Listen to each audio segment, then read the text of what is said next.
नमस्कार मित्रांनो, आपलं स्वागत आहे आपल्या आवडत्या चॅनलवर स्पर्धाकार मी नितेश, आपला होस्ट, दोस्त आणि शिक्षक. चला, या व्हिडिओमध्ये काय घेणार आहे आपण, कंबाईन गट ब आणि क म्हणजे दोन्हीचा एक पेपर झाला होता 2023 साली. त्याच्यातील आपण गणित व बुद्धिमत्ता याचं संपूर्ण मॅथ्स अनालिसिस घेणार आहोत, मॅथ्स आणि रिझनिंगचं दोन्हीचं. आणि माझं नाव आहे, माहिती आहे तुम्हाला, माझं नाव आहे नितेश सर. चला, वेळ न दवडता आपण काय करूया, लगेच सुरुवात करूया. पहिला प्रश्न काय बघा, पहिला प्रश्न काय म्हणतोय,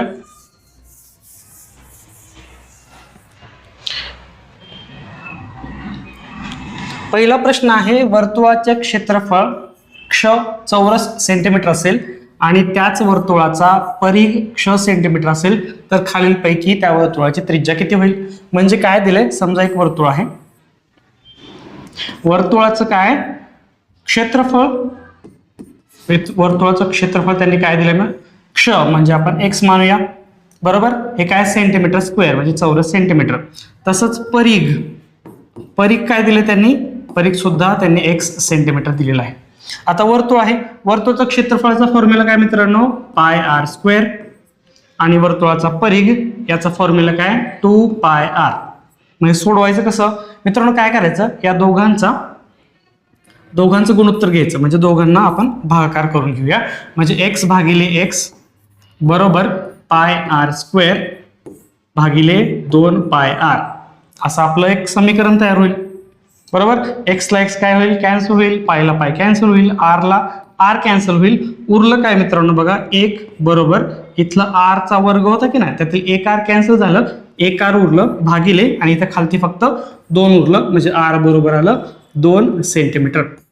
आपल्याला काय विचारलंय, त्या वर्तुळाची त्रिज्या विचारली आहे. मग काय आली त्रिज्या आपली, 2 सेंटीमीटर. ऑप्शन क्रमांक 2 हे आपलं उत्तर आलेलं आहे. घाबरायचं नाही, काहीच डेटा दिला नाही तरी पण कशी काय वर्तुळाची त्रिज्या काढू असं बोलायचं नाही. आपण काय करायचं, ट्रायल एरर करत राहायचंय.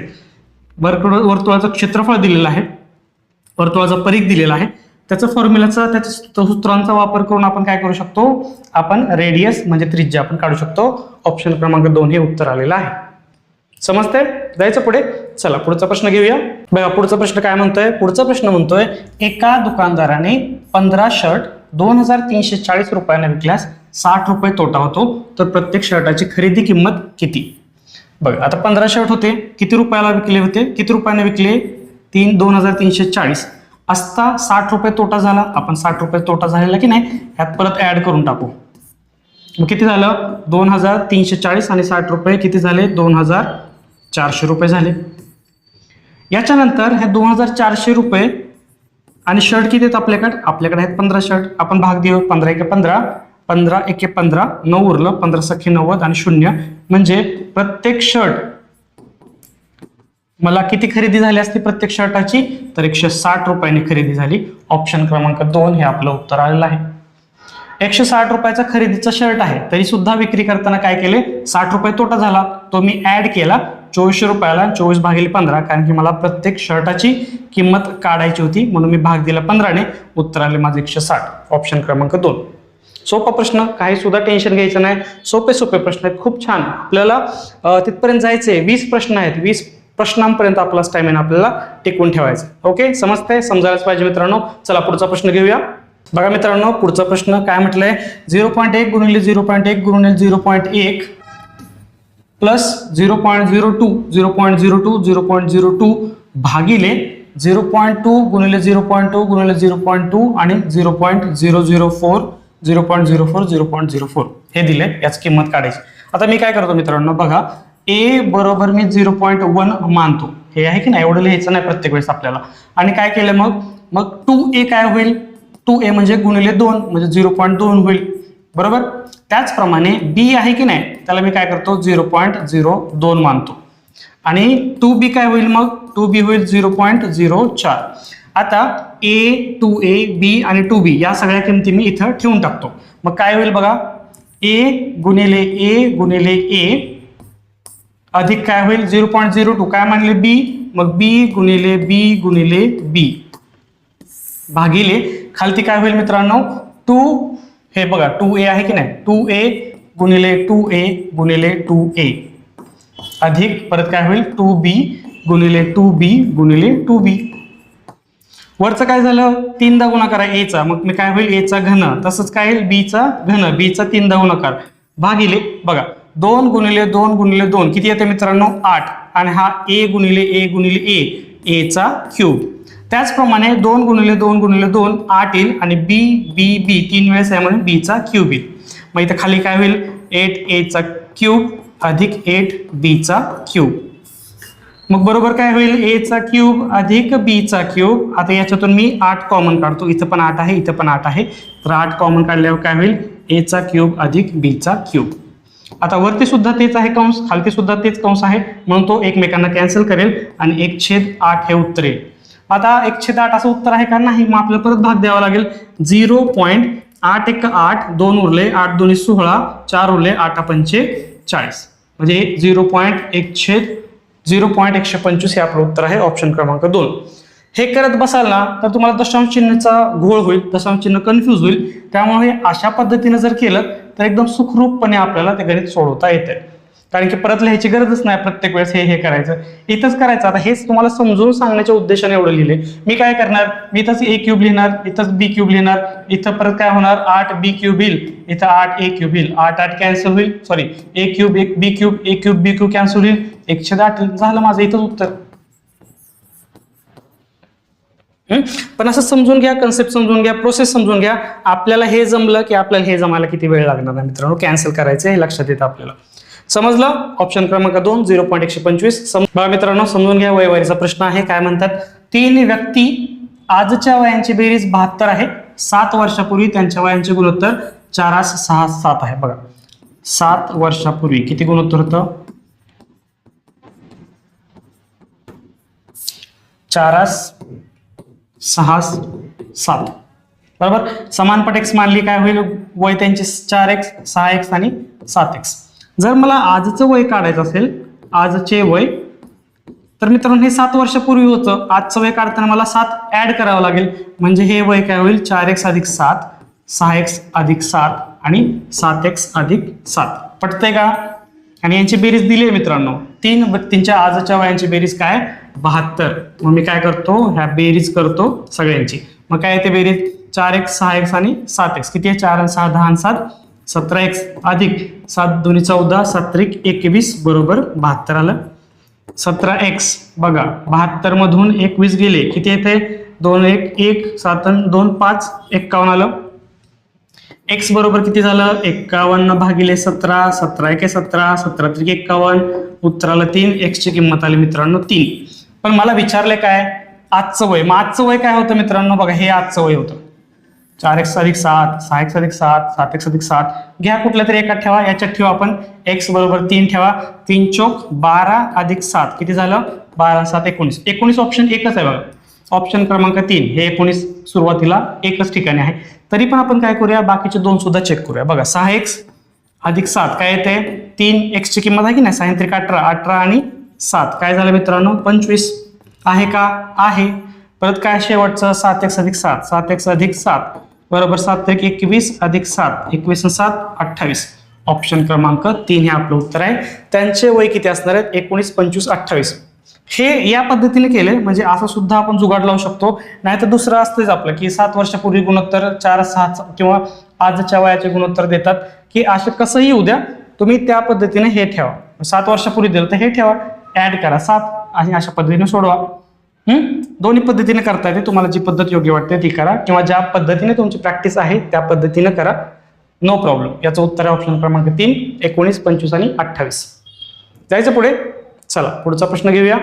बघा मित्रांनो सोपा प्रश्न आहे, फॉर्म्युलामध्ये किमती ठेवायच्या बाकी काय सुद्धा नाही. प्रश्न आहे सरळ व्याजाचा. एका माणसाने बँकेकडून दर 12% दराने सरळ व्याजाने कर्ज घेतले.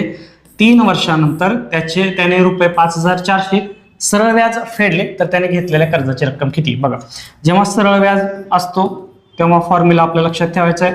जेव्हा सरळ व्याज दिसते तेव्हा आपल्याला मोदक खायचा आहे. मोदक म्हणजे काय मुदक म्हणजे काय मित्रांनो मुद्दल दर आणि हे काळ भागिले 100. बघा सरळ व्याज किती दिले किती फेडले सरळ व्याज 5400 फेडले. मुद्दल जे की आपल्याला काढायचे घेतलेल्या कर्जाची रक्कम म्हणजे त्याला x मानूया. दर किती आहे दर आहे सर 12% आणि काळ किती आहे किती वर्षासाठी तर 3 वर्षासाठी. हे पटलं का? झालं फॉर्म्युलामध्ये किमती ठेवल्यात फक्त, काय सुद्धा वेगळं काम केलेलं नाही. एक्स ची किंमत काढायची, सगळं या साईडला घ्या. काय येते मग? 5400 गुणिले 100 भागिले 12 गुणिले 3. 12 ने भाग जाते का? 12 1 12, 12 चौक 48, 6 उरले, 12 पंचे 60, हे 0, 3 1 3 आणि हे 150, 15 3 45, म्हणजे किती झालं? 150 गुणिले 100, म्हणजे 15 वर किती शून्य? 15 वर 3 शून्य सर, 15,000 रुपये रक्कम कर्जाने घेतली होती. ऑप्शन क्रमांक 3 हे आपलं उत्तर आहे, 15,000 रुपये. वेगळं काय सुद्धा लॉजिक नव्हतं, फक्त सोपा प्रश्न होता. सरळ व्याजचा फॉर्म्युला तुम्हाला माहिती पाहिजे होता आणि सरळ व्याजाच्या फॉर्म्युलामध्ये फक्त किमती पुटअप करायच्या होत्या आणि हे जे मुद्दल आहे, जे की कर्जाची रक्कम आहे, ती आपल्याला काढायची होती. ऑप्शन क्रमांक 3 15,000. समजतंय? सोपं होतं. आणि समजत असेल तर काय करायचंय? आपल्या चॅनलला लाईक शेअर सबस्क्राईब फॉलो, जिथं दिसेल तिथं स्पर्धाकार अकॅडमी दिसेल तिथं आपल्याला सबस्क्राईब करायचं मित्रांनो. जमायलाच पाहिजे, एवढं तरी तुम्ही करायलाच. ऑप्शन क्रमांक 3 15,000. चला पुढचा प्रश्न घेऊया. बघा मित्रांनो, थोडा वेगळा कन्सेप्ट होता आणि खूप छान प्रश्न. असा प्रश्न आपण पहिल्यांदाच पाहतोय. बघा, 16,000 रुपये किमतीच्या यंत्राची किंमत दरवर्षी 5% कमी होतीये. लक्षात घ्या, हा खूप महत्वाचा कीवर्ड आहे, कमी होते. 2 वर्षानंतर त्याची किंमत किती? ठीक आहे. आता याच्यामध्ये काय कन्सेप्ट आहे? याच्यामध्ये घसारा कन्सेप्ट आहे. घसारा म्हणजे डिप्रिसिएशन. डिप्रिसिएशन म्हणजे काय? की त्याची दरवर्षी किंमत कमी होते. जसं की आपण समजा नवीन कोणती वस्तू घेतली किंवा नवीन गाडी घेतली तर त्याची दरवर्षी किंमत काय होणार आहे? कमी कमी कमी होत जाणार आहे. त्यालाच म्हणतात डिप्रिसिएशन किंवा घसारा. याचा काय फॉर्म्युला असतो? पी कंसामध्ये 1 - R भागिले 100 आणि घातांक त्याचा टी असतो. याच्यात पी म्हणजे काय असतं मित्रांनो? प्रिन्सिपल म्हणतात त्याला आणि यालाच म्हणतात मुद्दल. आर म्हणजे रेट ऑफ इंटरेस्ट म्हणजे ह्या दर आणि टी म्हणजे टाइम म्हणजे काळ, जर इंग्लिशमध्ये कोणाला समजायला जड जात असेल तर. आता बघा काय काय दिले? पी दिले का? हो सर दिले. मुद्दल दिले. किती दिले? 16,000. 1 - 1 वजा किती टक्के? दर किती आहे? 5% आहे भागिले 100 आणि किती वर्षासाठी? तर मित्रांनो 2 वर्षासाठी. चला जमते का आता? 5 1 5, 5 2 10. हे जे आलं का 1 - 1/20 आले. याचं काय होईल मित्रांनो? 20 वजा 1 19/20 होईल आणि त्याचा वर्ग जर करायचा म्हणलं तर 19 गुणिले 19 भागिले 20 गुणिले 20. चला काय होईल? 16,000 1 2 3 गुणिले 19 भागिले 20 गुणिले 19 भागिले 20. समजलं? ह्याचं हे रूपांतर केलं आपण. मग काला भाग द्या. 0ला 0 कट, 0ला 0 कट, हे 2 दुनी 4 आणि 4 चौक 16 म्हणजे आला 40.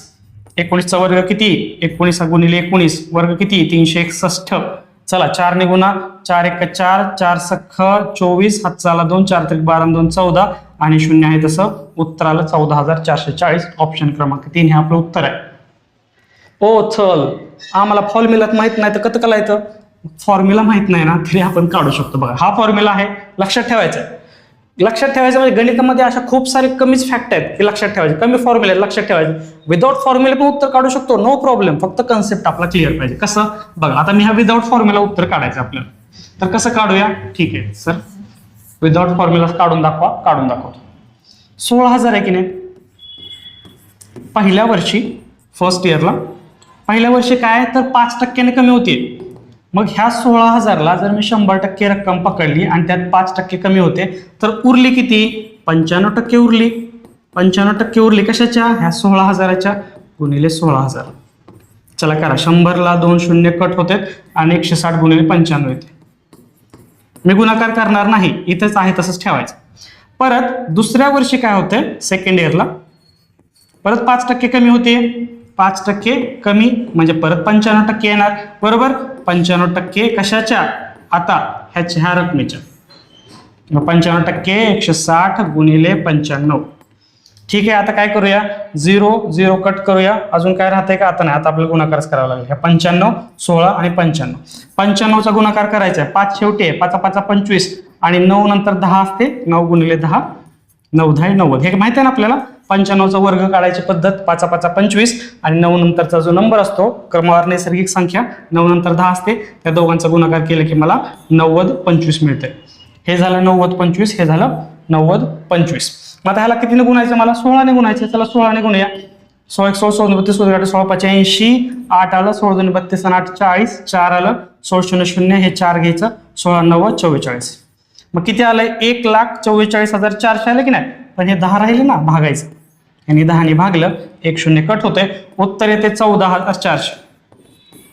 परत एकदा ऑप्शन क्रमांक 3, 14,440, सॉरी माफ करा, 14,440 हे आपलं उत्तर आलेलं आहे. ऑप्शन क्रमांक 14,440. माफ करा, मी मगाशी 14,400 जर म्हणत असेल तर मिस्टेक हे करून घ्या, 14,440 आपलं उत्तर आलेलं आहे. दोन्ही पद्धतीने सोडू शकतो आपण. तिथं बहुतेक मी 14,400 लिहिलंय, तर बघा 14,440 असावं, हे आपलं उत्तर आहे. ऑप्शन क्रमांक 3. दोन्ही पद्धतीने, फॉर्म्युला माहित असताना आणि फॉर्म्युला माहित नसताना दोन्ही पद्धतीने आपण उत्तर काढू शकतो. ऑप्शन क्रमांक 3. समजतंय? समजायलाच पाहिजे मित्रांनो. चला पुढचा प्रश्न घेऊया. बघा परत एकदा खूप छान प्रश्न. काय म्हणतंय? आगगाडीचे प्रवास भाडे 20% वाढवले आणि पुन्हा सलग 2 महिन्यात 10% आणि 25% वाढवले, तर सुरुवातीच्या प्रवास भाड्यात एकूण किती टक्क्यांनी वाढ झाली? बघा पहिल्यांदा फॉर्म्युलाने समजून सांगतो. फॉर्म्युला आहे की सक्सेसिव्ह इन्क्रीमेंट, म्हणजे जर सलग भाडं वाढवत असतील किंवा सलग एखाद्या वस्तूची किंमत वाढवत असतील पर्सेंटेजमध्ये, तर कसं काढायचं? पहिल्यांदा काय करूया आपण, ह्या दोघांचं सलग काढूया, किती टक्के होते. जर एका महिन्यात 10% आणि दुसऱ्या महिन्यात 25% वाढत असेल, तर टोटल किती वाढ झाली? ए अधिक बी अधिक ए बी भागिले 100 हा फॉर्म्युला आहे. म्हणजे ह्या दोघांचे आपण एकत्र टोटल किती वाढ होईल हे काढतोय आपण. ए किती झाला मग आपला? 10%, बी किती आहे? 25%. या दोघांचा गुणाकार म्हणजे 10 गुणिले 25 भागिले 100. 25 1 25, 25 चौक 100, बे 5 10, बे दुने 4. किती आलं? 10 आणि 25 किती झालं? हे झालं 35 अधिक 5 भागिले 2 म्हणजे 2.5, म्हणजे झालं 37.5. आता ह्या दोघांचं झालं 37.5, पण पहिल्यांदा 20% वाढले. आता या फॉर्म्युलामध्ये पहिल्यांदा 20% वाढले, त्याला ए 20% घ्यायचं आणि बी आपलं 37.5 घ्यायचं. चला परत हाच फॉर्म्युला वापरायचा आपल्याला. काय ते फॉर्म्युला? बघा 20 अधिक 37.5 अधिक ह्या दोघांचा गुणाकार भागिले 100. मग काय ते? 20 1 20, 20 5 100, 5 1 5, 5 7 35, 2 उरलं, 5 5 25, 7.5%. आणि ह्या सगळ्यांची बेरीज करा. 20 37.5 आणि 7.5, हे 20, हे 37.5 आणि 7.5 करा. 5 0 हातचा आला 1, 7 2 14 1 15, हातचा आला 1 आणि हे 4, म्हणजे 45 आणि हे 20%, म्हणजे टोटल झालं 65% वाढ झाली. ऑप्शन क्रमांक 1 हे आपलं उत्तर आहे. 65% वाढ झालेली आहे. ठीक आहे, हे आपलं उत्तर फॉर्म्युलाने काढलं. आता फॉर्म्युला परत एकदा, सर मला फॉर्म्युला माहित नाही, मग काय करणार? समजा रेल्वेचं तिकीट आहे ते 100 रुपये. पहिल्यांदा किती वाढलं? 20% वाढ झाली. मग किती तिकीट झालं? 120 रुपये तिकीट झालं. परत 10% वाढ झाली. 120च्या 10% किती? 12 आलं. 120 मध्ये परत 12 मिसळा. 120 आणि 12 किती झाले? 132 झाले. परत किती वाढ झाली? परत सर 25% वाढ झाली. आता 25 वाढ नीट काढूया आपण, कारण की एवढं जमणार नाही. 25 भागिले 100% कशाच्या? 132च्या. 25 1 25, 25 चौक 100, 4 1 4, 4 त्रिक 12, 4 त्रिक 12, म्हणजे याच्यात 33 ऍड करूया, म्हणजे किती झालं? 132 आणि 33 165 झालं. म्हणजे सुरुवातीला 100 रुपये तिकीट होतं, टोटल वाढ किती झाली? तर 65%ची. 65 रुपये म्हणजे 65%. परत एकदा ऑप्शन क्रमांक 1 आपलं उत्तर आलं. दोन्ही पद्धतीने, या पद्धतीने पण तेवढंच उत्तर आलं सर, या पद्धतीने पण तेवढंच उत्तर आलं. कुठलीही पद्धत वापरा. फॉर्म्युला लक्षात ठेवला असेल तर फॉर्म्युलाने जावा, फॉर्म्युला माहित नसेल तर ह्या पर्सेंटेजने जावा. आपलं जे ठरलेलं आहे, आपलं जे आपल्याला येतंय, फक्त हे आलं पाहिजे व्यवस्थित. कारण की हे 100 पकडलं ना, त्याला 20% वाढलं 120 आलं, पण 10% वाढलं की 130 करायचं नाही. हे लक्षात ठेवायचं, इथं चुकायचं नाही. 132ला 25% परत ऍड करत राहायचं नाही, त्याचा वेगळा त्याला असं काढायचं की त्याचं पर्सेंटेज काढायचंय आणि मग त्याच्यामध्ये मिसळायचंय, म्हणजे आपल्याला टोटल शेवटची किंमत येते. आणि सुरुवातीपासून 100 रुपये तिकीट, शेवटीची किंमत 165 रुपये तिकीट, म्हणजे 65% वाढ झाली. कारण की आपण बेस 100चा पकडलाय ना, म्हणून 65% वाढ झाली. आपलं उत्तर आहे. तर सुरुवातीच्या प्रवास भाड्यात एकूण 65% वाढ झालेली आहे. दोन्ही पद्धतीनं कुठलीही पद्धत घ्या, युअर चॉईस. जे जमतंय ते करायचं. समजलं? समजायलाच पाहिजे मित्रांनो. चला पुढचा प्रश्न घेऊया. बघा आपला आयोग आपल्यावर दयामाया दाखवतो, दरवेळेस दाखवतो. का? कारण की अवघड टाकले की एक सोपा टाकतो. पण सोपा पण असा आहे की चुकायची शक्यता थोडीशी आहे, पण चुकायचं नाही आपल्याला. बघा सोडवायचंय आपलं काय असतं, बॉडमास पद्धतीने सोडवतो. बॉडमास पद्धत म्हणजे काय, ब्रॅकेट नंतर डिव्हिजन नंतर मल्टिप्लिकेशन ऍडिशन सबस्ट्रॅक्शन कसं घ्या मग. ओके, त्या पद्धतीने करायचं. मग आपण काय करूया, आता आपण सगळ्या कंसातले जे व्हॅल्यू आहेत का ते सोडवूया. मग हे -2 आणि -3 काय झालं मित्रांनो, -5 झालं. काय नाही करायचं, फक्त कंसातलं सोडून घ्यायचंय. 5 आणि 3 किती झाले, 8 झाले. भागिले किती झाले, -2 -3 परत एकदा 5 झाले. भागिले 6 आणि 4 -10 झालं आणि हे 7 आणि 5 -12 झाले. आता हे वरचं बघा मी नीट लिहितो म्हणजे तुम्हाला अजून समजेल. -5 गुणिले 8 भागिले -5 -5 आहे. -5 कॅन्सल झाला, वरती उरलं 8 म्हणजे ह्या सगळ्याचं उत्तर आलं 8. खालती काय की -10 भागिले -12 वजा कॅन्सल होणार, 2 पंचे 10 2 सख्ख 12 एवढे येणार. म्हणजे काय आलं आपलं 8 भागिले 5/6. 5/6 हे काय होणार, उलटून गुणिले होणार म्हणजे 8 गुणिले 6 भागिले 5 आहे. मग 8 सख्ख 48 भागिले 5. बघा 5 1 5 5 9 45 3 उरले 5 सख्ख 30 9.6 आहे का, ऑप्शन क्रमांक 4 बघा 9.6 हे आपलं उत्तर आलेलं आहे. म्हणून पहिल्यांदा ब्रॅकेट सोडवले, वरच्याचं सरळ रूप करून मी 8 आणलं पहिल्यांदा आपल्याला समजून सांगण्यासाठी, आणि ह्याचं सुद्धा समजून सांगण्यासाठी 5/6 आणलं. मग हा सेपरेट लिहिला, हा 6 उलटून गुणिले झाला, भागिलेला भागिले म्हणजे उलटून गुणिले आणि 9.6 भाग दिले. हे आपलं उत्तर आलं ऑप्शन क्रमांक 4. सोपा प्रश्न. बोनस प्रश्न. हे वजाने चुकायचं नाही, फक्त हे वजा चुकवायला काय दिले, ह्यांनी फक्त वजा चिन्ह चुकवायला दिले, ते वजा चिन्ह चुकवलं नाही की आपलं उत्तर बरोबर येते. ऑप्शन क्रमांक 4. समजलं? जायचं पुढं. चला पुढचा प्रश्न घेऊया. आता बघा थोडंसं लक्ष द्या, सरासरीचा प्रश्न आहे. मी तुम्हाला सुरुवातीपासून सांगतो काय कसं सोडवायचं. एक फलंदाज आहे, 19व्या डावात 98 धावा करतो. म्हणजे बघा काय काय दिले, गिवन इनपुट काय दिले आपल्याला, 19व्या डावात किती धावा करते ते 98 धावा करते. ठीक आहे, हा दिले. त्याच्यानंतर सरासरी कितीने वाढते, 4ने वाढते. सरासरी 4ने वाढते आणि 19व्या डावात त्याची सरासरी किती आहे, म्हणजे 19 डाव पूर्ण झाल्यानंतर सरासरी किती असते. सर्वात प्रथम सरासरी म्हणजे काय, सरासरी समजा आता प्रत्येक मॅचच्या त्याच्या फलंदाजाची सरासरी काढतोय. सरासरी म्हणजे काय होईल, मग त्याने प्रत्येक मॅच मध्ये किती रन्स केले त्यांची बेरीज, समजा त्यांची बेरीज आहे वरती आणि खाली किती त्यांनी किती मॅचेस खेळल्या ते खालती आहे, म्हणजे किती डाव खेळले आपण म्हणूया. बरोबर. आता जर मला काढायचं झालं तर 18 डावापर्यंत किती झालीत बाबा, त्याचे रन किती झाले. सरासरी 18 डावापर्यंत समजा x मानले आपण, मग हे डाव किती झाले, हे वरती बेरीज कशाची, जर 18 डाव खेळलेत त्या पूर्ण मॅचेस मधील रनांची बेरीज, आणि हे सरासरी त्यावेळेसची 18 डावापर्यंतची, आणि हे 18 डाव खाली असतात.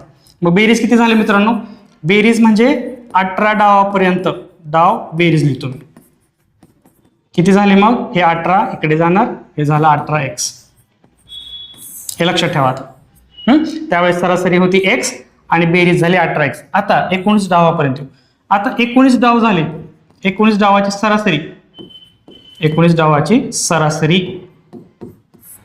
किती झाली, ती 4ने वाढलेली आहे. म्हणजे 18व्या पर्यंत x होती, 19 डाव खेळून झाले किती 4ने वाढलेले, x अधिक 4 झाले. इथपर्यंत पटलं. आता बेरीज किती झाली, खाली तर किती येणार, 19 डाव येणार. बेरीज काय तर आपल्याला 18 डावापर्यंत जे त्यांनी रन्स काढले, ज्याचे त्यांनी धावा काढल्या त्याची बेरीज, आणि प्लस 19व्या डावात किती रन केले तर हे 98 रन केले. समजलं. म्हणजे 18 डाव बेरीज किती झाले, 18 डावापर्यंत 18x झाले जे सर काढले होते आम्ही, आणि हे किती झालं 98 भागिले 19 झालं. फक्त सोडवा. 19x म्हणजे 19ने आपण ह्या कंसाला गुणलं तर 19 चौक किती झाले 76 बरोबर 18x अधिक 98.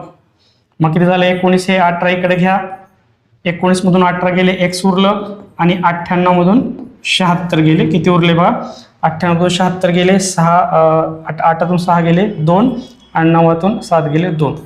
22 आली. कशाची किंमत आली? एक्सची. मला विचारले काय की 19व्या डावानंतर सरासरी किती होती? ही एक्सची किंमत आली म्हणजे 18 डावापर्यंतची सरासरी आली 22.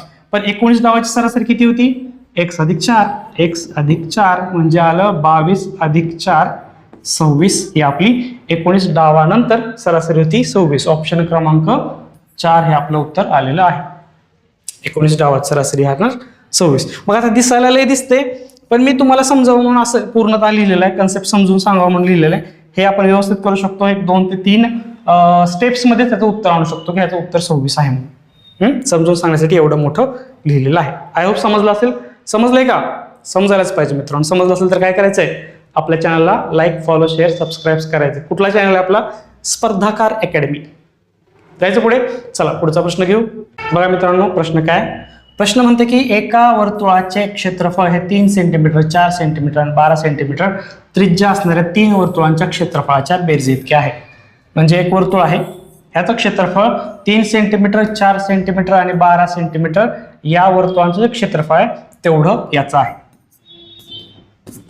3 सेंटीमीटर, 4 सेंटीमीटर आणि 12 सेंटीमीटर. चला ह्याचं जी रेडियस आहे की नाही त्याला आर मानू आपण. ह्याचं क्षेत्रफळ काय येते? पाय आर स्क्वेअर. याचं क्षेत्रफळ पाय आर स्क्वेअर. आर किती आहे? 3. त्रिज्याच आहे ना? येस, त्रिज्या आहे 3. 3चा वर्ग प्लस पाय आर स्क्वेअर. कारण की वर्तुळाचं क्षेत्रफळ काय असतं मित्रांनो?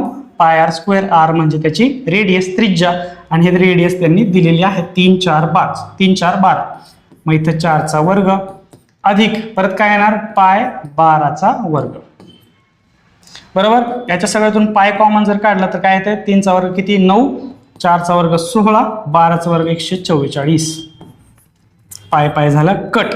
इथं उरलं आर स्क्वेअर. इथं पाय आर स्क्वेअर होतं ना, पाय पाय कट झालं. आर स्क्वेअर उरलं. काय उरलं? 16 9 किती झाले? 25. 25 आणि 144 किती झाले? 169. आरचा वर्ग आला 169. वर्गमूळ घ्या. आर बरोबर 169 कशाचा वर्ग आहे? 13चा वर्ग आहे. मग आपला जी नवीन वर्तुळ होतं ज्याचं क्षेत्रफळ या तिघांचं क्षेत्रफळ मिळून होतं त्याची त्रिज्या आर होती जी काढली 13 सेंटीमीटर. ऑप्शन क्रमांक 3 हे आपलं उत्तर आहे 13 सेंटीमीटर. सोपा प्रश्न, काय नव्हतं या प्रश्नामध्ये. एकदम सोपा, इझी बोनस प्रश्न. बेरीज करायची होती, आर काढायचं होतं. समजलं? जायचं पुढे. चला पुढचा प्रश्न घेऊ. बघा खूप छान प्रश्न. काय म्हणते? बुद्धिबळाच्या पटावर किती चौरस असतात? आता मी बुद्धिबळाच्या पटावर किती चौरस असतात ते आपण काढायचे. पहिल्यांदा बुद्धिबळ काय असतं? किती बाय कितीचा असतो सांगा बरं? हा 8 बाय 8. 8 अशा लाईन असतात आणि उभ्या 8 लाईन असतात. म्हणजे 8 बाय 8चा स्क्वेअर असतो, चौरस असतो. बरोबर ना? खेळात कधी चेस 8 बाय 8चा असतो तो. आता बाबा पहिल्यांदा ना मी एक तुम्हाला एक्झाम्पल देतो की कसं मोजायचं. चौरस म्हणजे स्क्वेअर. समजा हा 3 बाय 3चा चौरस आहे. मग याच्यामध्ये किती चौरस होतात? बघा, हा मोठा आहे की नाही तो 1.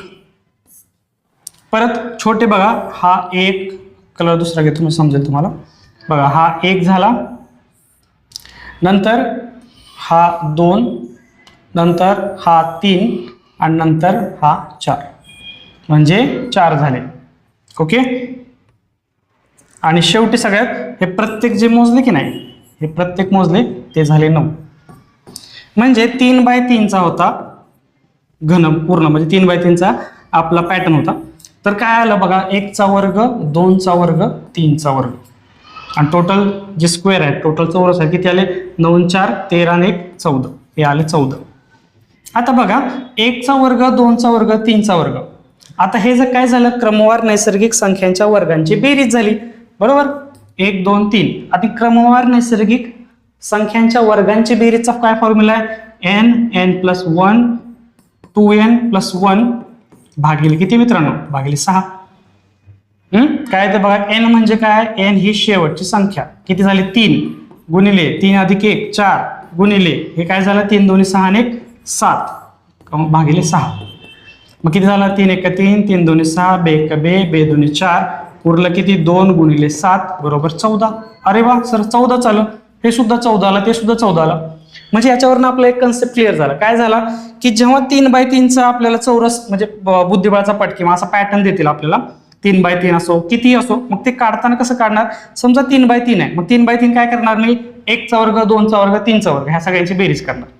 समजा इथं 4/4 असेल तर मी कसं काढणार, 1चा वर्ग, 2चा वर्ग, 3चा वर्ग आणि 4चा वर्ग ह्यांची बेरीज करणार, तेवढे चौरस त्याच्यामध्ये असणार, म्हणजे असणार शुअरली.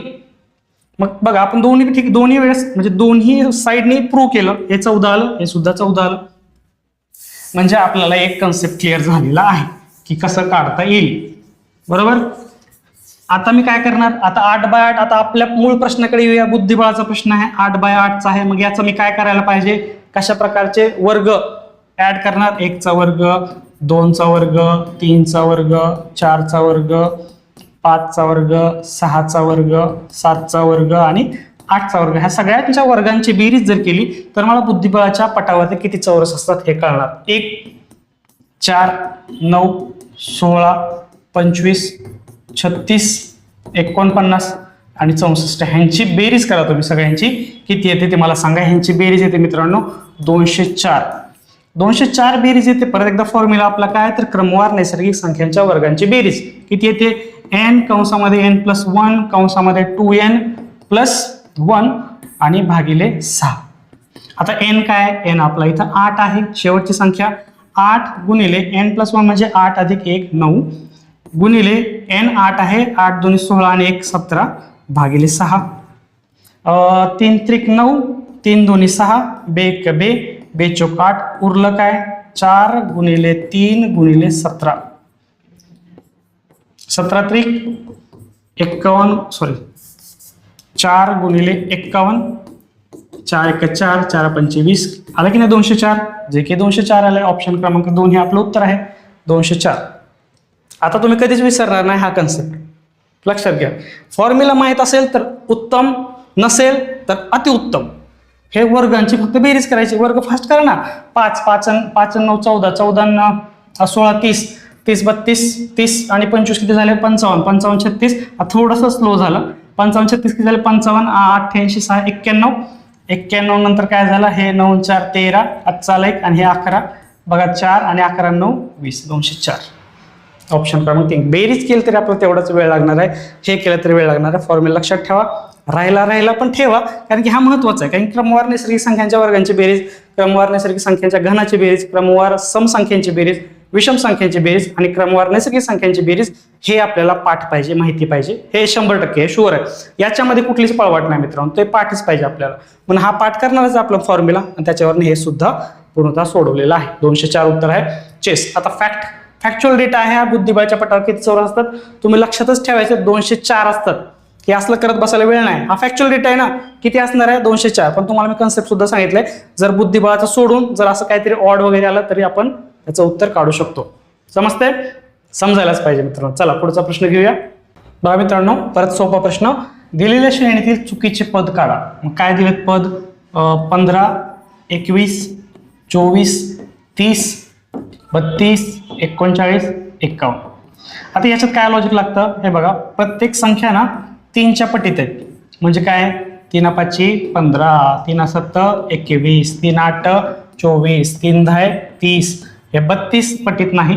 3 13 39 आणि 17 51. म्हणजे फक्त याच्यामधील 32 ही अशी संख्या आहे की 3च्या पटीत नाही, म्हणून याचं चुकीचं पद काय, तर ऑप्शन क्रमांक 4 32. एवढंच लॉजिक आहे, बाकी काय सुद्धा नाही लॉजिक. समजलं, ऑप्शन क्रमांक 4 32. चला पुढचा प्रश्न घेऊ आपण. वेन डायग्राम वरती आधारित हा प्रश्न आहे. वेन चित्रे म्हणा. 2 विधानं दिलेत आणि 2 अनुमानं दिलेत, योग्य पर्याय निवडा. विधानं काय, सर्व शिक्षक कलाकार आहेत. बघा आता लक्ष द्या, सर्व शिक्षक कलाकार आहेत की नाही, हे सगळे शिक्षक, सर्व शिक्षक काय आहेत, कलाकार आहेत.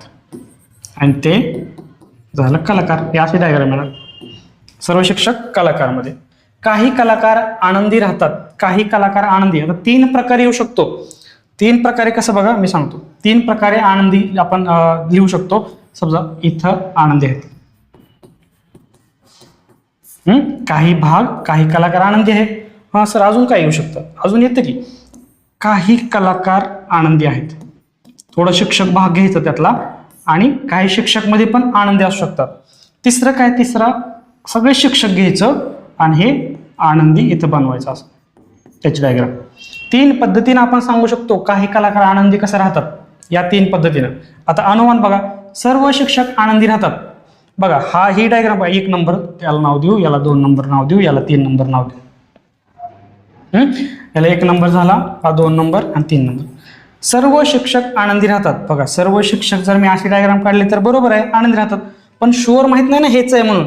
हे पण दिले, हे पण दिले, मग मी सांगू शकत नाही की हेच बरोबर आहे. एकदम सर्टनली निश्चितपणे सांगू शकत नाही.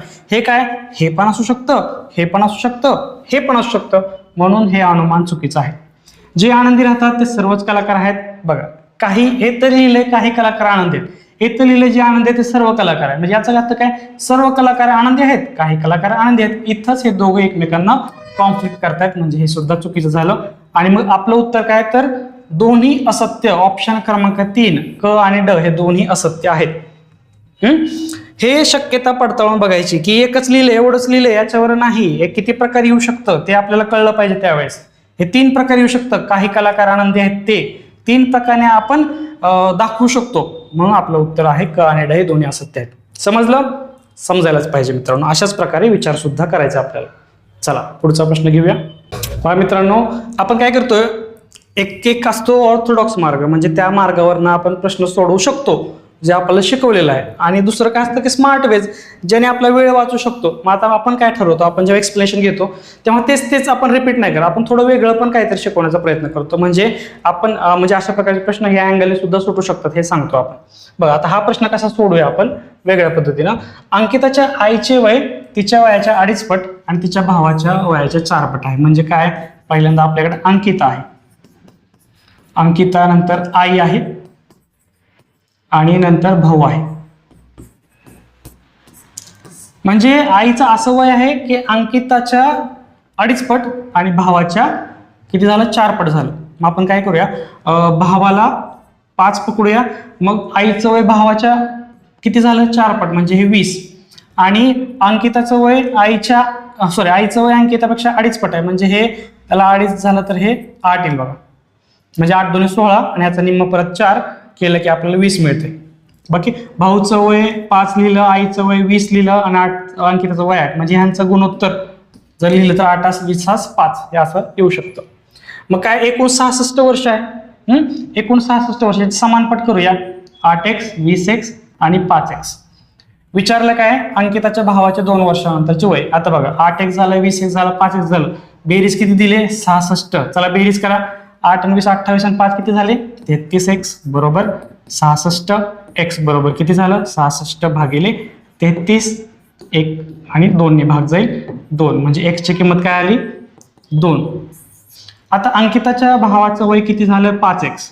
मग 5 काय झालं, x ची किंमत 2 ठेवा. 5 गुणिले 2 5 गुणिले 10. पण मला 10 विचारलंय का, तर नाही. त्याच्यानंतर 2 वर्षानंतर वय विचारलंय मला, प्लस 2 म्हणजे झालं 12 वर्ष. ऑप्शन क्रमांक 3 हे आपलं उत्तर आलेलं आहे. बाकी तर सोपं आहे की नाही, 2 स्टेप मध्येच उत्तर, काय मांडायची गरज नाही पडली, काय नाही. एवढं मांडलं की उत्तर आलं लगेच. म्हणून जर वेगळ्या पद्धतीनं ऑप्शन क्रमांक 3 12. समजलं? आय होप समजलं असेल. जाऊया आपण पुढच्या प्रश्नाकडे. बघा मित्रांनो काय म्हणतंय, काळजीपूर्वक अभ्यासान प्रश्नांची उत्तरे द्या. काय म्हणले, ABCDEFG एका भिंतीवर बसलेत आणि त्या सर्वांचे तोंड पूर्वेकडे आहेत. म्हणजे आपण असं करूया, किती लोक आहेत, 1 2 3 4 5 6 7, म्हणजे हे 2 शेवटी आणि त्याच्यामध्ये 5 लोक, 1 2 3 4 आणि 5, हे टोटल 7 जण झाले. आणि पूर्वेकडे म्हणजे ही दिशा, ह्या दिशेने काही सुद्धा फरक पडत नाही, हे फक्त आपल्याला फसवलं दिले. पूर्वेकडे घ्या, उत्तरेकडे घ्या, काही घ्या. हे बघा पूर्वेकडे केले, उत्तरेकडे म्हणलं की फक्त असा अँगल होणार आहे. बरोबर. बघा आता काय म्हणते, सी हा डीच्या तात्काळ उजवीकडे आहे. सी हा डीच्या तात्काळ उजवीकडे आहे. बी हा अगदी टोकाला आहे आणि त्याच्या शेजारी ई आहे. आता बी हा अगदी टोकाला आहे की नाही, तर 2 टोक आहेत, हे पण टोक आहे आणि हे पण टोक आहे. मग मी 2 टोक लिहितो, हे वरचं टोक आणि खालचं टोक. बी हा ह्या टोकाला असू शकतो किंवा ह्या टोकाला असू शकतो आणि त्याच्या शेजारी ई आहे, त्याच्या शेजारी ई इथं सुद्धा असू शकतो किंवा इथं असू शकतो. हे माहित नाही मला, अजून कन्फर्म नाही. हे झालं. आता हा जी हा ई आणि एफ च्या मध्ये आहे. जी हा ई आणि एफ च्या मध्ये आहे. म्हणजे कसा येऊ शकतो बघा, जी हा ई आणि एफ च्या मध्ये असा असू शकतो किंवा जी हा ई आणि एफ च्या मध्ये असा असू शकतो. म्हणजे ह्या 2 पद्धतीनं डी हा दक्षिणेकडील टोकापासून तिसऱ्या स्थानावर, डी हा दक्षिणेकडील टोकापासून तिसऱ्या स्थानावर 1 2 3 तिसऱ्या स्थानावर काय आला, हा डी आला. 1 2 3 झालं. आणि जीच्या उजवीकडे कोण बसले आता बघा, जर इथं डी असेल, इथं जर डी असेल तर मित्रांनो हे जे भाग आहे की ना हा असू शकतो, हा तर नसणार आहे. खालच्या टोकाला इथं डी आहे, इथं तिसरा तर जी आहे, म्हणजे आपलं वरचं टोक काय झालं, हे झालं सगळं. काय आलं, बी ई जी आणि एफ. बरोबर. उरलं काय, डी यानंतर काय सी आणि एक उरला आपला ए. बघा म्हणजे झालं A B C D E F G, हे झालं आपला क्रम. बरोबर.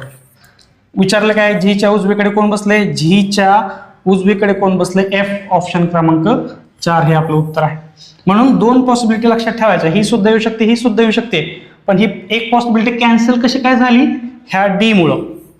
शेवटचं म्हणलं की ना, डी हा दक्षिणेकडील टोकापासून तिसऱ्या स्थानावर आहे, पण ही पॉसिबिलिटी पकडली तिसऱ्या स्थानावर जी यायला लागला, मग हे चुकलं, म्हणजे हे आपलं बरोबर आहे. आणि त्याच्यावरून सगळंच आपलं क्लिअर झालं. जीच्या उजवीकडे कोण बसलंय, तर जीच्या उजवीकडे एफ बसलाय. ऑप्शन क्रमांक 4. पण लक्षात ठेवत चला, हे 2 पॉसिबिलिटी चेक करत चला, नाहीतर एकच तुम्ही लिहाल का तर कंटाळा करता लगेच दुसरं लिहिला. एक लिहिलं की बरोबर येते, ठीक आहे, पण कधी कधी आपल्याला फसवू सुद्धा शकतात आणि त्याच्यामुळे आपला वेळ सुद्धा जाऊ शकतो. समजलं. चला पुढचा प्रश्न घेऊया. हा तर मला वाटतंय अवघडच म्हणता येईल का, जर मला तर ते दिवस माहिती असतील तर ठीक आहे, काढता येईल. जर दिवसच माहीत नसतील, की डेट माहीत नसेल, आंतरराष्ट्रीय योगा दिवस आंतरराष्ट्रीय विज्ञान दिवस, तर हा प्रश्न सोडवणं अशक्य आहे. प्रश्न वाचूया. 2016 या वर्षी आंतरराष्ट्रीय योग दिन हा मंगळवारी असेल. त्याच वर्षी राष्ट्रीय विज्ञान दिन कोणत्या वारी असेल. बघा पहिल्यांदा तर 2016 हे काय आपलं हे लीप इयर येते, हे लक्षात घ्या, त्यामुळेच दिले त्यांनी. लीप इयर म्हणजे फेब्रुवारीमध्ये असतात 29 दिवस. आता आंतरराष्ट्रीय योगा दिन, योगा दिन कधी असतो मित्रांनो सांगा बरं. योगा दिन असतो 21 जूनला. आणि राष्ट्रीय विज्ञान दिवस, राष्ट्रीय विज्ञान दिवस असतात 28 फेब्रुवारीला. आता मला काय करायचंय, आंतरराष्ट्रीय योगा दिवस आहे की नाही, तो आहे मंगळवारी. मंगळवारी आहे तर 28 फेब्रुवारीला कोणता दिवस येईल हे मला काढायचं. मग काय करतो मी, 28 फेब्रुवारी बरोबर, फेब्रुवारीचा महिना 29 दिवस आहेत. मग 28 फेब्रुवारी नंतर किती दिवस उरले, 1. नंतर काय येते मार्च, नंतर काय येते एप्रिल, मे आणि जून. मग बघा मार्च मध्ये किती दिवस झाले, जानेवारी फेब्रुवारी मार्च, किती झाले 31 आणि हे जूनचा किती, जून आहे आपला 21. चला दिवस मोजा, किती झाले 1 आणि 1 3 आणि 1 4 आणि 2 आणि 3 आणि 2 5 आणि 3 8 आणि 3 11, 114 दिवस झाले मध्ये. मग किती आठवडे होतात, 114 ला मी 7 ने भागतो, 7 1 7 7 1 7 4 7 1 7 4 उरलं 7 सखन 42, म्हणजे 16 वीक्स म्हणजे आठवडे आणि 2 दिवस. बरोबर, म्हणजे 16 आठवडे झालेच. मंगळवारी फक्त मला 2 दिवस पाठीमागे जायचे, मंगळवारच्या पाठीमागे 2 दिवस जायचे, म्हणजे रविवार, सोमवार आणि हे मंगळवार. म्हणजे जर मंगळवारी असेल दिवस, मग 16 आठवड्यानंतर सुद्धा मंगळवारच असणार आहे वापस गेल्यानंतर. आणि त्याच्यानंतर 2 दिवस मला अगोदर जायचे, तेव्हा मला मिळते की कुठला दिवस, हा विज्ञान दिवस जो मिळते तो 28 फेब्रुवारीला असतो. ऑप्शन क्रमांक रविवार 3, ऑप्शन क्रमांक 3 हे आपलं उत्तर आहे. 16 आठवडे म्हणजे आठवड्यानंतर तोच वार येणार आहे. बरोबर. आता उलटा विचार करूया आपण. समजा विज्ञान दिवस काय 28 फेब्रुवारीला आहे, मग 21 जूनला काय असणार आहे, 28 फेब नंतर काय केलं आपण, हे 2 दिवस पकडायचे मंगळवार आणि त्याच्यानंतर 16 आठवडे, 16 आठवड्यानंतर मंगळवारच येणार आहे. म्हणून 2 दिवसानंतर मंगळवार घेतला आणि 16 आठवड्यानंतर सुद्धा आपल्याला हा मंगळवारच येणार आहे, म्हणून योगा दिवस 21 जूनचा हा मंगळवार येतोय. थोडं उलटा विचार करायला थोडं जड जातं मित्रांनो, पण बघा विचार करा ना की मागच्या 16 आठवड्यात मंगळवार आला आणि त्याच्यानंतर अजून 2 दिवस मागे जायचे, मग सोमवार आणि हा रविवार. मित्रांनो उत्तर आहे ऑप्शन क्रमांक 3 रविवार. म्हणजे विज्ञान दिवस आहे 28 फेब्रुवारीला रविवारी. जर मला माहित नसेल 21 जूनला असतो आंतरराष्ट्रीय योगा दिवस आणि विज्ञान दिवस 28 फेब्रुवारीला असतं, हे माहिती नसेल तर हा प्रश्न स्किपचाच लेवलचा आहे, स्किपच करू शकतो, बाकी काय सुद्धा करू शकत नाही. काय तुक्का मारणं, ह्याच्यात कळतच नाही काय तुक्का मारायचं ते. ऑप्शन क्रमांक 3 रविवार हे उत्तर आहे. चला पुढचा प्रश्न घेऊया. तर सोपा प्रश्न काय म्हणते, 4, 5, 8, 13, 14, 17, 22 अशी एक सिरीज आहे. तर सुरू ठेवली तर खालीपैकी कोणती संख्या ही मालिकेत राहणार नाही. म्हणजे 4, 5, 8, 13, 14, 17, 22. पहिल्यांदा यांच्यामधलं लॉजिक बघू, काय लॉजिक लावलं. 4 आणि 5 मधला फरक आहे 1, 5 आणि 3, 8 मधला फरक आहे 3, 8 आणि 13 मधला फरक आहे 5. परत 13 आणि 14 मधला फरक आहे 1, 14 आणि 17 मधला फरक आहे 3, 17 आणि 22 मधला फरक आहे 5. म्हणजे बघा हा पॅटर्न रिपीट होतोय, 1, 3, 5, 1, 3, 5. म्हणजे मला पुढचं समजा सिरीज जर लिहायची झाली तर मी काय करेल, 1, 3, 5 परत करावं लागेल. मग 1 म्हणजे हा 23 आला, परत 3, 23 आणि 3 किती झालं 26, परत 5, परत काय झालं 26 आणि 5 31 आलं. आता परत एकदा इथं सिरीज सुरू करूया. 31 नंतर काय असणार आहे, परत 1 इथे 31 लिहितो, 31 नंतर परत 1चा फरक 32, परत 3चा फरक 32 आणि 3 35, परत 5चा फरक 35 आणि 5 40. माहितलं कुठलं येणार नाही. 31 आलंय का, आलंय बघा 31 आलंय, 32 आलंय का, आलंय 32 आलंय का, परत 33 आलंय का, नाही, 35 आलंय का, आलंय. म्हणजे ऑप्शन क्रमांक 3 हे आपलं उत्तर आहे की या मालिकेत या सिरीज मध्ये कुठला याच्यापैकी नंबर नाही, तर तो 33 नाही, बाकी 31, 32, 35 आहे. म्हणून ऑप्शन क्रमांक 3 हे आपलं उत्तर आहे. समजले ना. 1, 3, 5 पॅटर्न, 1, 3, 5, 1, 3, 5, 1, 3, 5 हे खाली लिहिलं, परत 1, 3, 5 ही सिरीज इथपर्यंत लिहिली. मला कळालं 33 हा आपल्या सिरीजचा भाग नाही. ऑप्शन क्रमांक 3 33. त्याच्या पुढे चला पुढचा प्रश्न घेऊया. प्रश्न काय म्हणतोय, अनआयडेंटिफाईड या शब्दाची सर्व अक्षरे वर्णमालानुसार लागली असतील तर किती अक्षरांची स्थिती अपरावर्तित राहील. याचा अर्थ काय की समजा अनआयडेंटिफाईड वर्ड आहे, अनआयडेंटिफाईड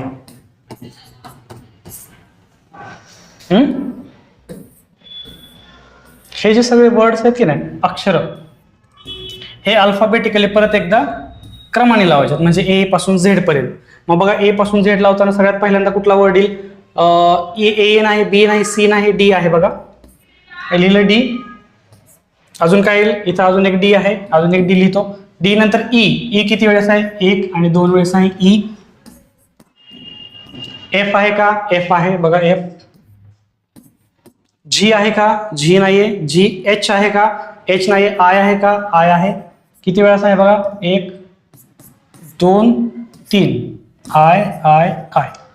नंतर काय झालं, आय झालं, उरलं काय आता, उरलं बघा यू उरलंय, एन उरलंय, एन आणि टी एवढंच उरलंय. मग ह्यांचा क्रम कसा येईल मित्रांनो, एन 2 वेळेस येईल, नंतर टी येईल आणि नंतर यू येईल. बरोबर.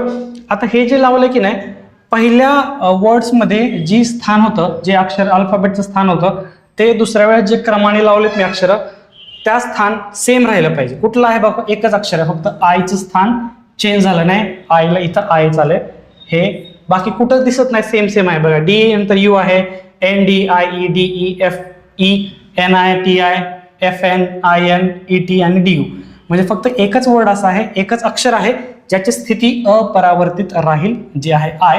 मग आपलं उत्तर आहे ऑप्शन क्रमांक 1, 1 म्हणजेच 1. समजलं. हे लिहिण्याचा एवढाच उपयोग होता की तुम्हाला समजून सांगावं परत एकदा. जायचं पुढे. चला तर मग पुढचा प्रश्न घेऊया. थोडासा कन्फ्यूज करणारा हा प्रश्न होता, पण याचं उत्तर कसं काढायचं होतं.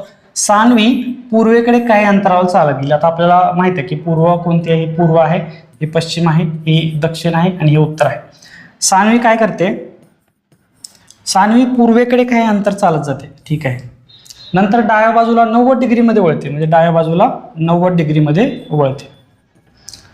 नंतर ते 50 मीटर चालते, ठीक आहे. आता ती तिच्या उजव्या बाजूला 135 डिग्रीला वळते. उजव्या बाजूला